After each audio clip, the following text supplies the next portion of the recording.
Okay, happy Friday racing bayang karerista. Shoutout lang tayo saglit. Happy racing kila Konsi Darwin Awisia at Konsi Ninong Rodlack Samana. Pagbati galing kay Boss JR Kabansag. At shoutout na rin kay Paring Beng Beng at kay Boss Pancho ng Daang Hari na Bota City. Pagbati galing kay Boss Kagawad Norman Herrera. And happy racing na rin kay Boss Boying Balmes at kay Boss Louie Acuña. Okay, happy racing sa inyo mga boss. Friday racing na tayo. 7 karera, alas 5 ng hapon yung start time natin. Okay, so simulan na natin yung mga giya natin para sa araw ng Biyernes. Okay, race 1 tayo. Start ng winner take all. 2-year-old maiden race, 1,200 meters ang distansya natin dito. Okay, first choice natin, mga batang kabayo to. First choice natin yung couple entering numero 1 na rin, si Eugene Bell at Rapa Bell from the Bell Racing Stable. At medyo maganda naman yung mga preba nila, mga barrier nila. So tingin ko makakaraos itong dalawang to. At sila nga yung first choice natin dito. Second choice, kalahok numero 2, Giselle's Knight. Sasakay ni Mark Angelo Alvarez at medyo may kainaman din yung linyada nitong kabayong to. So tingin ko may panalo rin yan. Okay, so sa race 1, first choice numero 1, couple entering Eugene Bell at Rapa Bell. At second choice natin numero 2, Giselle's Knight. Okay, race 2 tayo. Class 5 placers, start ng pick 6, 1,200 meters ang distansya.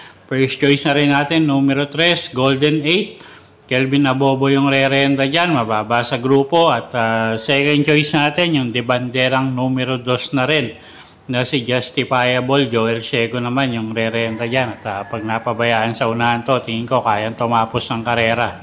Okay, so sa race number 2, first choice nga natin, numero 3, Golden 8. At second choice natin, yung de banderang numero 2 na si Justifiable.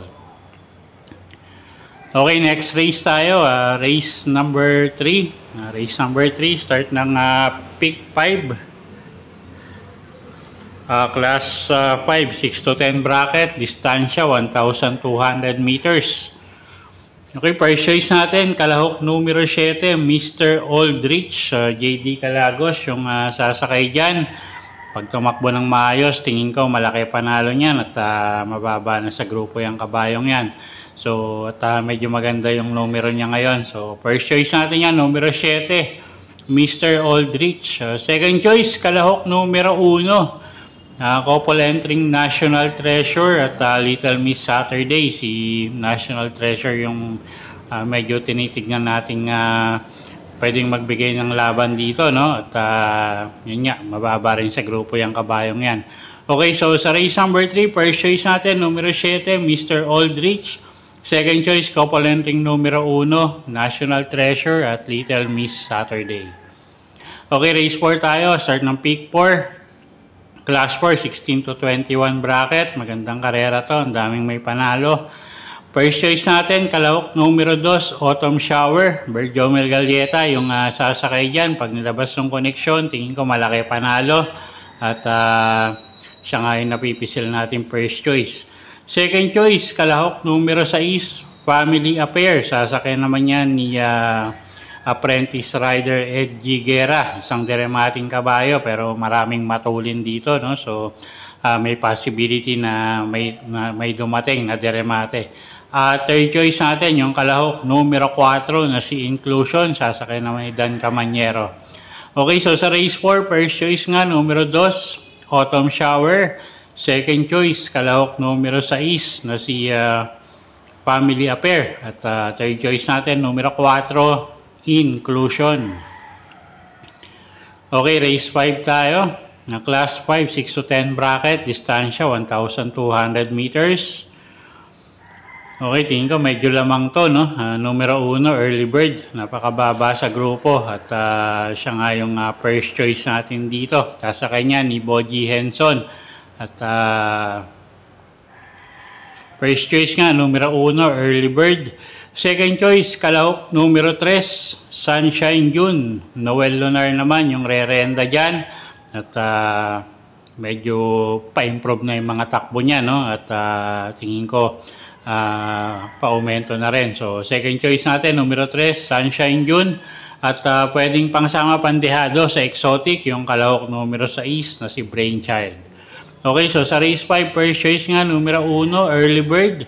Second choice natin, kalahok numero 3, Sunshine June. At pwedeng pangsama pandehado sa exotic, kung kursonada nyo, numero 6, Brainchild.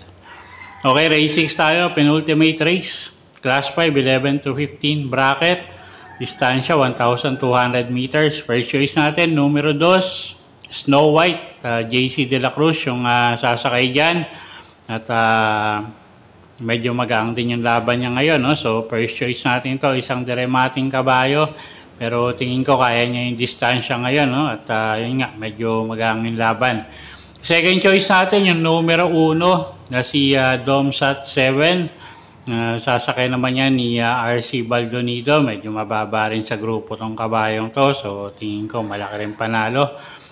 Third choice natin dito, yung kalahok numero 6 na si Real Equity. JM Estorque naman yung re-renda dyan. At pag nakauna to, tingin ko malaki panalo. Okay, so sa race 6, first choice nga, numero 2, Snow White.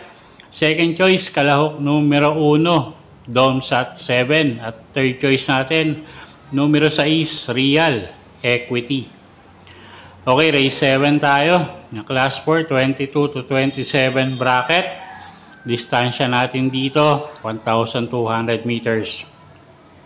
Okay, first choice natin, kalahok numero 2 ay Under Oath. Sasakay niya ni Jackie JB Hernandez. At gamay naman niya tong kabayong to. So, tingin ko walang magiging problema. At first choice nga natin to, numero 1 ay Under Oath. Second choice natin, yung kalahok numero 6 na si Dakis. Sasakay ni Patty Dilema. Medyo inconsistent lang si kabayo, no? Pero pag maganda yung tinakbo niyan, tingin ko malaki panalo niyan. At stakes campaigner nga yan sa mga 3-year-old. So, second choice natin yan, Dakis. At pwedeng pangsama, pangdehado, yung kalahok numero 3 na si Full Combat Order. Sasakay naman ni RM Onyok Garcia. Okay, so sa race 7, first choice natin, numero 2 ay Under Oath. Yung second choice, kalahok numero 6 na si Dakis. At third choice natin, pangdehado, numero 3, Full Combat Order. Okay, so yun po yung mga giya natin para sa araw ng Biyernes, October 18, 2024. Sana po yung makatulong sa pagpili nyo ng mga tataya ang kabayo. Inulit ko po, kayo pa rin po masusunod kung saan nyo itataya yung pinagpaguran yung pera. Good luck po at happy Friday racing, bayang karerista.